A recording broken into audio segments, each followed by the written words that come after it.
Welcome to the Hidden Corners, where truth and terror collide. Discover a realm where the lines between the living and the supernatural blur as you embark on a journey to the paranormal and visit the mysterious hidden corners of your mind.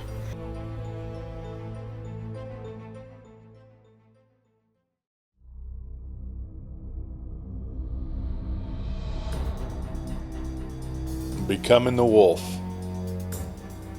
Kat Moore poured another cup of coffee and handed it to Jack. She was glad to have her brother home, glad to have him alive. He'd been in some rough scrapes, but this one just about did him in.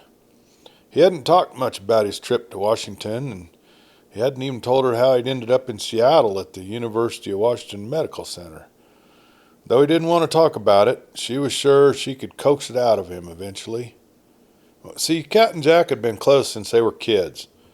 Inseparable, in fact. Jack was 5 years older and had always protected his little sister from every bit of harm that ever came her way. There were a few years when they were teenagers that his overprotectiveness annoyed her. Jack was always chasing away the boys that wanted to date Kat.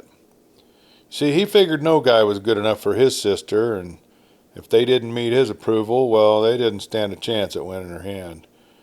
Maybe that's why she never married. In her eyes, no man could ever measure up to the man her brother was. And as adults, they'd remained close. Jack had moved to Montana, and he'd become a brand inspector and had a cattle ranch. And Kat had followed her dreams of attending the Eindhoven Design Academy in the Netherlands. She lived abroad for several years, but had recently come back stateside and bought a house in Telluride, Colorado, where she planned on opening an art studio. It would be nice to have Jack around to help set up that new studio space. Well, Jack had been in the hospital for a couple of months, suffering from a terrible infection caused from a wound to his shoulder, and had been attacked by a wild animal.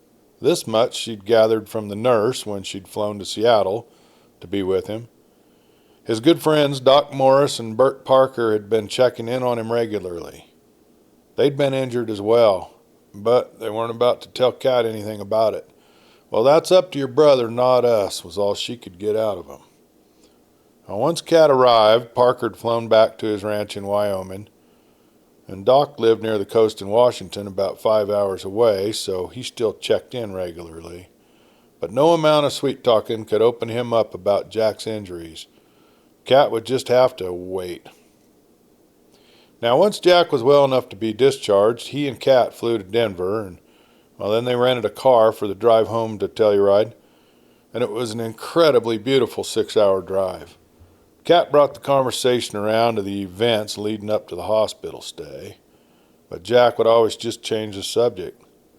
Finally, after several attempts, he said firmly, "Kat, some things are better left unsaid. You just have to believe me on this."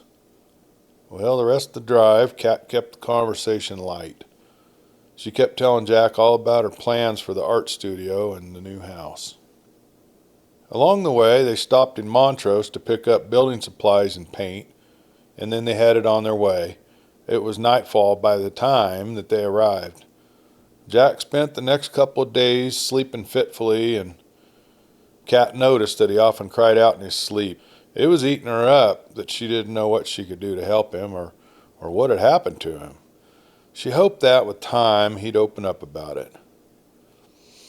Old Jack's nightmares had gotten so bad, so real, that he dreaded going to sleep. Well, the narcotics that they gave him helped a little bit.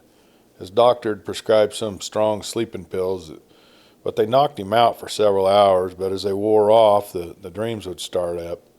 And in the dreams, he was always running through thick forest like a dog or a wolf. His hearing was exceptional. He could hear the faintest rustle of leaves. His sense of smell was capable of detecting scents from miles away. And his eyes saw things differently. He hoped that these strange dreams were caused from the combination of the drugs he'd been given in the hospital and the stress he'd put his body through fighting this beast. He hoped and he prayed it was not a reaction to the bite that he'd received in his shoulder. It had caused an extreme infection that his body was still fighting. Of that he knew for certain. But there was still an underlying fear that the infection would lead to a transformation of his body into something Jack did not want to admit, even to himself. Jack appreciated the distraction that Kat's new project provided him. He was able to direct the crew that she'd hired to build her displays and help her pick out track lighting. Now, they made a few trips to Montrose and Grand Junction for supplies that they couldn't find locally, and he was beginning to feel like normal. That was a good feeling, normal. Well, before he left his ranch in Montana, he'd hired a couple extra cowboys to manage things in his absence. Originally, he thought he'd only be gone about a week or two, and now it was going to be 3 months. And much to Kat's disappointment, he made arrangements to drive back to Montana and check on his ranch. He had complete confidence in the fellers he'd hired, and he'd been in contact with them on a pretty regular basis, but he'd been gone from home for too long, and it was time to get his life back to normal. There was that word again, normal. Jack chuckled to himself. He'd be happy if the rest of his life centered on the meaning of that one 6-letter word. Kat begged him to tell her what had happened before he left, but Jack just shook his head. Kat, just let it rest. And he kissed the top of her head and tipped his cowboy hat to her and climbed in his truck, and he headed north through Wyoming and on up into Montana. Now, Jack ran about 200 mother cows on his 3,000-acre ranch, and that's 3,000 acres deeded, and they used the Forest Service in the summer. It was a big spread, and he was an old-school cowboy. His guys worked the herd on horseback, no side-by-sides or quads on his range. He liked to sit a saddle. When the sun rose in the morning, he'd saddle his horse and set out to check on the herd, making sure they had enough water and forage. The crisp morning air was filled with the aroma of sagebrush, and he enjoyed listening to the distant lowing of his cattle. It was demanding work, but it was a life deeply connected to the land and its rhythms, and in the evening there was nothing better than sitting around a campfire and sharing stories with the hired hands. It was a perfect life in Jack's mind.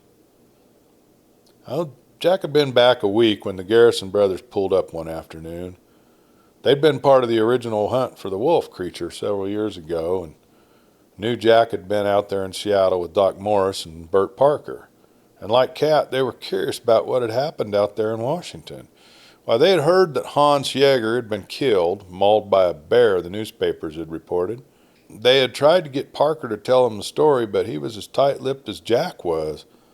Well, the Garrison brothers obviously thought that a couple shots of whiskey around the campfire might just loosen up Jack's tongue.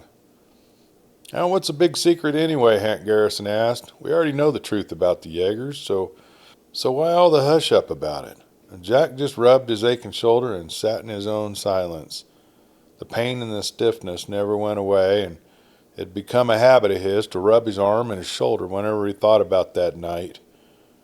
Over the weeks that followed, the routine of ranch life was comforting, and Jack began to feel as if the entire event had all been a bad dream. He still had nightmares, but they were less frequent, and he didn't feel as troubled by them anymore. He noticed his senses were sharpened, but he figured that that was to be expected now that his body had eliminated all traces of the drugs that he'd been taking to get him to sleep. His appetite was enormous, however. He figured he'd put on a few pounds, but the bathroom scale didn't show any change at all. He just couldn't seem to satisfy his hunger. He'd taken to cooking a nice big steak every night on the grill. The rarer the better. He had an endless supply right there on the ranch. Meat was plentiful, and those steaks were damn good. And a month after Jack returned, he was out in the far corner of the property checking fence. He came across a dead calf. Now that happens sometimes. A lion or a bear gets one down and kills it, but normally they'll carry away the prey. And he got off his horse to investigate it and look for tracks. As he leaned over that dead calf, he felt something stir inside of him. It was barely perceptible, but it was there, and it made him very uncomfortable. He could feel a little saliva build up in his mouth, and his senses got real sharp. He could smell the blood on that young calf and had an overwhelming urge to taste it. He quickly got back on his horse and he just rode away from it. He left that dead calf to the buzzards or the coyotes or whatever else might want it. He needed to put as much distance between himself and that dead calf as possible. For the next several days, Jack couldn't get the thought out of his mind that he actually had felt something happen to him, a change of some kind, when he saw that calf laying there. The dreams had come back in full force now, and always in the dreams he was running, and he was a wolf. He would wake drenched in a cold sweat, his nerves on edge and his heart pounding in his chest. It had been over a month since he'd returned, and he still hadn't heard from Bert Parker. Parker, had been the sheriff in these parts for many years, but he was now retired and had time to just enjoy ranching. Jack had left him several phone messages and was surprised that Parker hadn't returned any of his calls. They'd been good friends for years, and Parker was the one leading the original wolf hunt when they discovered the truth about the Jaegers, and he was the one Jack had called in to help up at Doc Morris's place in Washington with the Jaeger's son. Hell, he's the one who saved my life, Jack thought to himself as he dialed the phone again, leaving another message on the answer machine. Parker was the one who dealt the final blow by firing several shots into that beast that was attacking Jack back in Washington. He'd lifted that dead half-wolf, half-man off of Jack right before Jack had slipped out of consciousness. He was more than likely the one that got Jack and Doc to the hospital. He'd been injured himself. Jack remembered that Parker had his throat ripped open and had just barely escaped death himself. So why wouldn't he return his calls? He tried Doc Morris's phone again, but he knew that Doc didn't have cell service way back there in the woods. But he left a message anyway. He felt alone and he felt scared. He didn't know if he was going crazy, imagining these changes in his body, or if they were real, and he damn sure didn't want to talk to anybody else about it. Those two men were the only two he trusted, and he wasn't so sure he could trust them either. As he rode the range that morning, he made up his mind that he would drive the 60 miles out to Parker's ranch. He'd leave the next day, let his men know he'd likely be gone for a couple of days, and he'd find out what was going on with Parker one way or another. And if he couldn't find Parker, then he'd drive out to Washington and he'd find Doc. Now, the Parker Ranch was on a beautiful stretch of land under the shadows of the majestic Tetons in northwestern Wyoming. He raised over 100 head of elk for sport hunting and for the meat and the velvet. Now, Jack drove up to the large log ranch home and he saw Parker's pickup in the side yard by the barn, half loaded with hay. Parker's dogs greeted Jack's truck as he pulled up in the front of the house. There was no sign of Parker. Rather than walk up to the main house, he headed straight towards the barn, hoping to find Parker there. And the man he knew as Parker had been tall, lean, and muscular. Parker had been the sheriff for many years and always kept himself physically fit. But the man who greeted Jack was a mere shadow of his former self. In the few months since he had seen him, Parker had grown extremely thin and pale, almost skeletal. Jack reached out his hand to shake Parker's and felt a hand that was mostly skin and bone. The look of concern on Jack's face could not be hidden. Parker's eyes darted back and forth like he wanted to run and hide from the companion he had known for years. Jack clasped his hand and put the other hand on the man's shoulder. "Parker, what is it, man? What's happened to you?" Jack asked. Parker sighed and he asked Jack to come with him into the house. June, that's Parker's wife, greeted him at the door, and the look she gave Jack was one of concern. She gave Jack a hug and told him it was good to see him again. She then excused herself to the kitchen to make some fresh coffee. Parker motioned for Jack to sit in one of the big armchairs in the living room, and then he sat himself in the other, showing considerable unease as he sat back in the chair. "I'm sorry I didn't answer your calls. I didn't want you to see me like this, you see. I haven't wanted to talk to anyone, nor see anyone. I just want to be left alone. I'm dying, Jack," he said with a deep sigh. "What is it?" Jack asked. "Is it cancer?" Now, it took a few moments for Parker to answer. Then in a soft, barely audible voice, he said, "No, It's the infection. When that beast tore into my throat, he left behind some kind of bacteria. It's been eating away at me. I can't stomach any food, can't keep anything down. The doctors have tried everything they can think of to counteract this poison that's eroding my insides, but it's like some big mystery. It's like my body is cannibalizing itself. It's the damnedest thing. Most days, it's all I can do just to get out of bed. June's scared to death she's going to lose me, and honestly, Jack, I think she's right to be scared. I don't know how much longer I got. Jack stayed on a couple extra days to help June around the house, and he arranged for some hired help to come in and feed the elk and manage things around the ranch. Now, he assured June that he'd be back shortly. Then he drove to Jackson Hole to catch on an airplane for Seattle. Seeing the state that Parker was in made him worry about Doc as well. Parker hadn't heard from Doc since he'd left Seattle, and neither had Jack. The flight was uneventful, but once Jack landed in Seattle, the moist weather seemed to bring on that aching in his shoulder, something fierce. He rented a truck, and he drove the 4 hours to Port Angeles. He'd left several messages for Doc, but they weren't returned.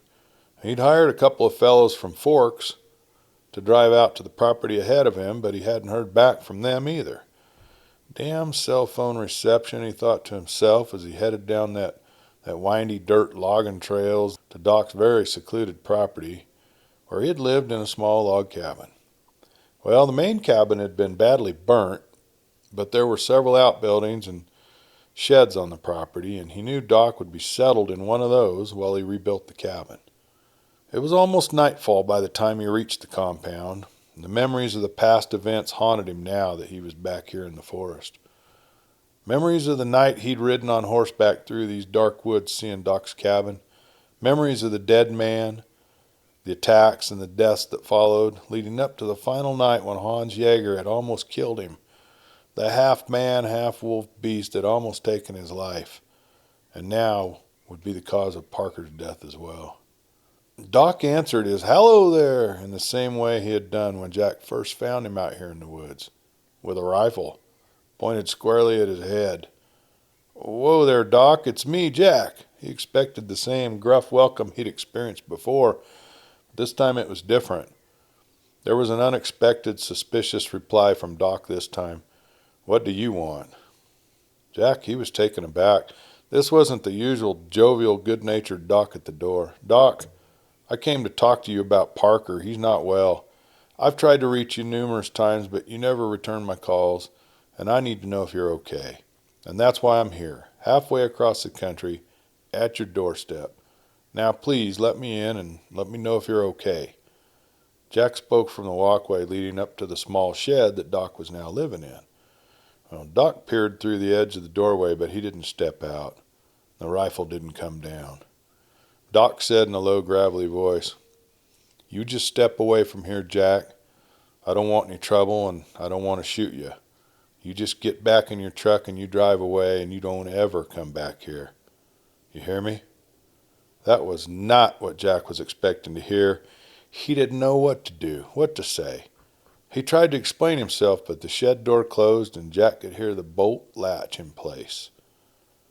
Jack just stood there not knowing what to do. Part of him was angry. Part of him was hurt. He'd come all this way just to be turned away. What the hell just happened to the man he had known for years? His friend. Parker was dying. Doc was ambivalent, and he admitted himself that he was changing into something he didn't want to admit. None of this made any sense at all. Well, Jack got back into his pickup and headed out. What else could he do? He decided to spend the night at a hotel in Port Angeles and drive back out early in the morning. Maybe in the light of day things would look different. Maybe Doc had been drinking and wasn't entirely himself. He began to feel a little better with anticipation of a different welcoming in the following day. Well, at daybreak, Jack grabbed a cup of coffee and headed back to Doc's. He'd had terrible dreams all night, brought on, he supposed, by his proximity to the location where the attack had occurred. He was anxious to get to the compound and just to see if Doc had a change of heart. Last night had been so strange. He just couldn't wrap his head around the way Doc had looked at him as if he'd been some kind of monster. Maybe that was it. Maybe Doc thought Jack was now a werewolf, but what would make him think that? Well, it was mid-morning when Jack arrived back at the cabin, and much to his dismay, the whole place was empty. No sign of Doc anywhere. The shed doors were locked, and Jack walked around the property. There was no sign of Doc. The pickup was gone. He didn't know whether to hang around or to leave. There was no way of knowing when Doc would return. He felt unbelievably frustrated, and he didn't know whether to be angry or concerned.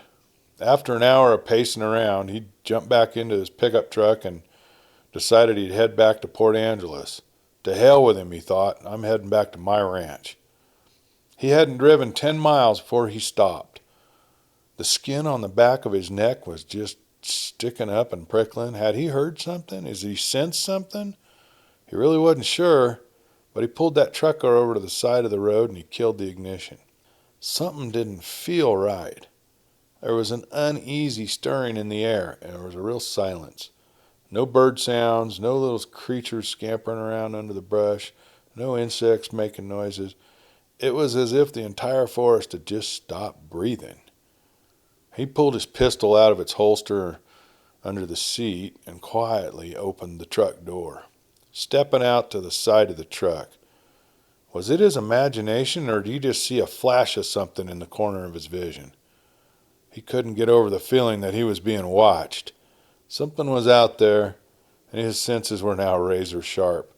He could hear every twig snap, every leaf rustling.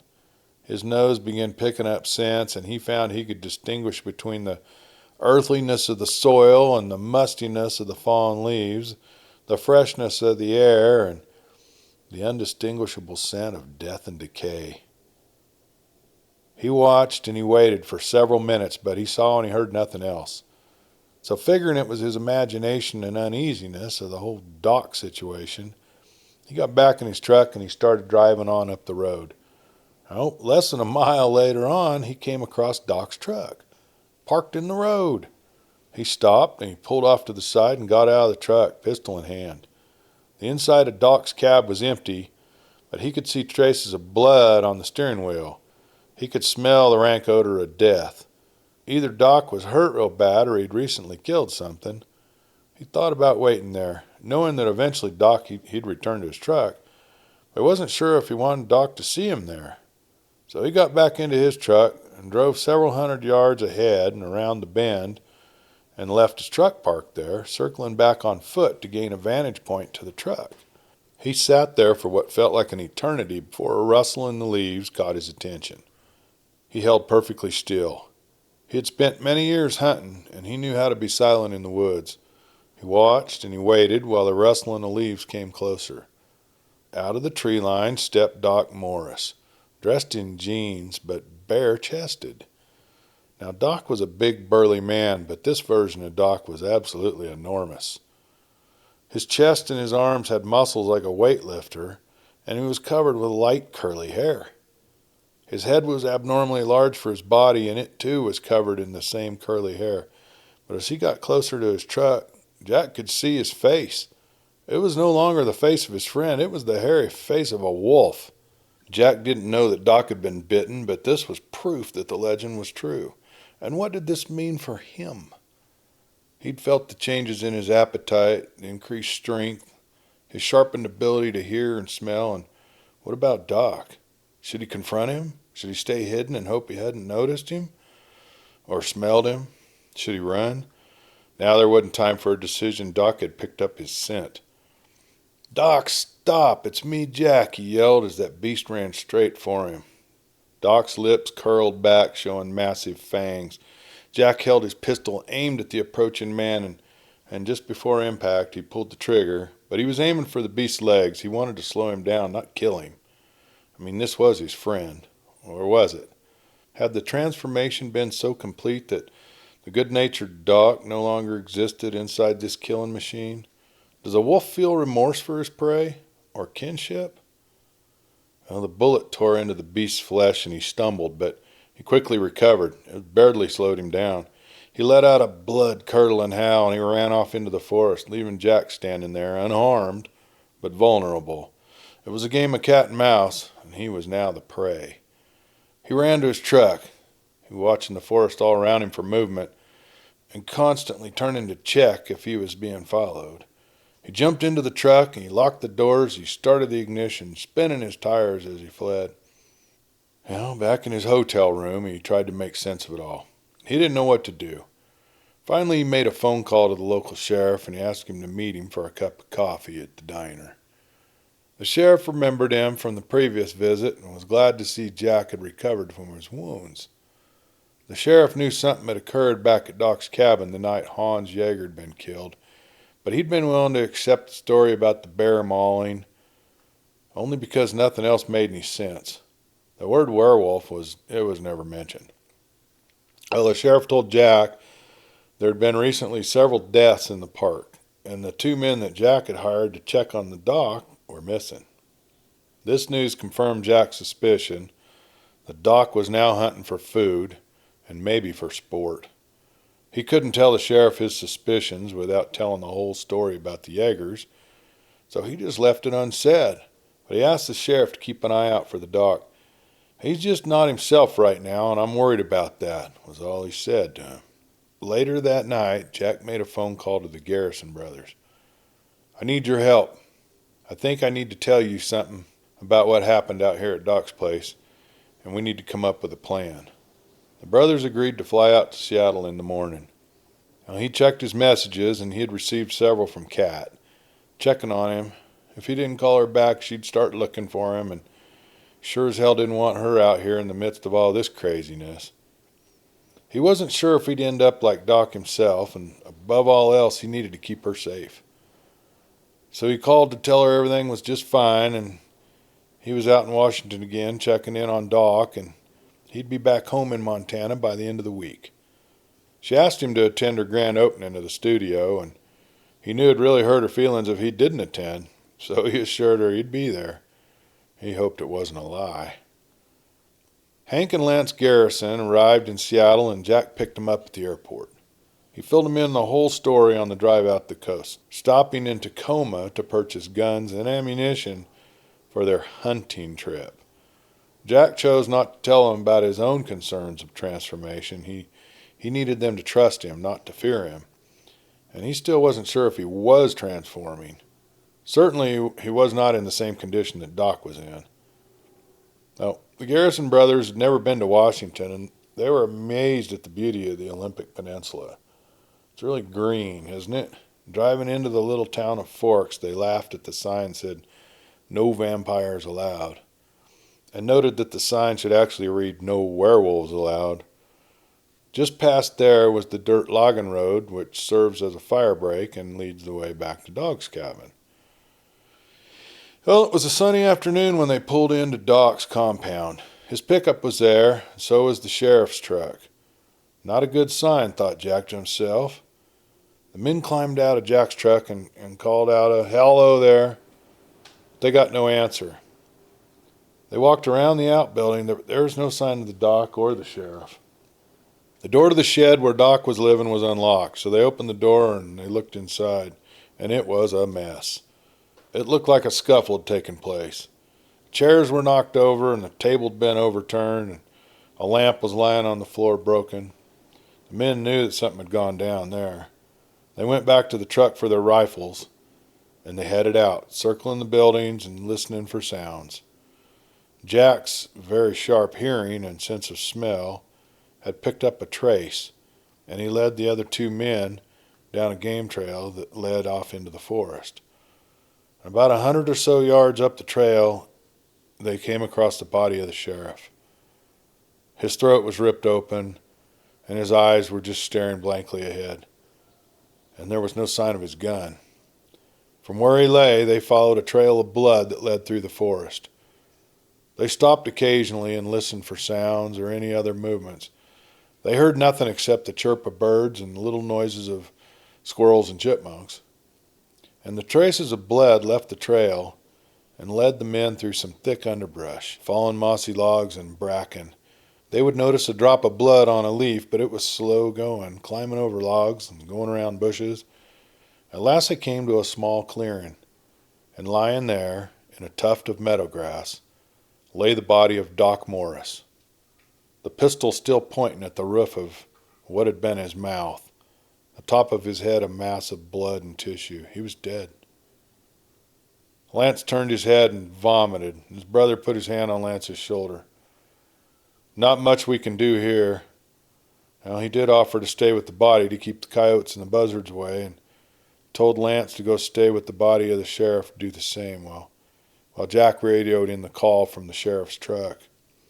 It was a solemn end to the afternoon, but the men were glad they hadn't needed to hunt Doc down. And Jack hoped that this really was the end. The Jaegers were dead. Doc was dead. Parker was dying. And the only one left who had been attacked was himself. Luckily, the Garrison brothers and the other men who had hunted down the Jaegers back in Montana had not actually had contact with the beast. They'd be safe from the effects and the changes that were occurring in him. At least he didn't have to worry about any of them transforming. Yeah, but would they actually be safe from him? Is this what he had to look forward to? As the men waited for the coroner and the deputies to arrive, Jack thought about his options. He could end his life like Doc had, or he could try to find a cure. Maybe if he researched what or who had changed the Jaegers, maybe he'd find a way to stop the curse. He thought about making a trip to the region the Jaegers had come from back in Germany. Maybe then he could source out the truth about this mystery that now haunted him.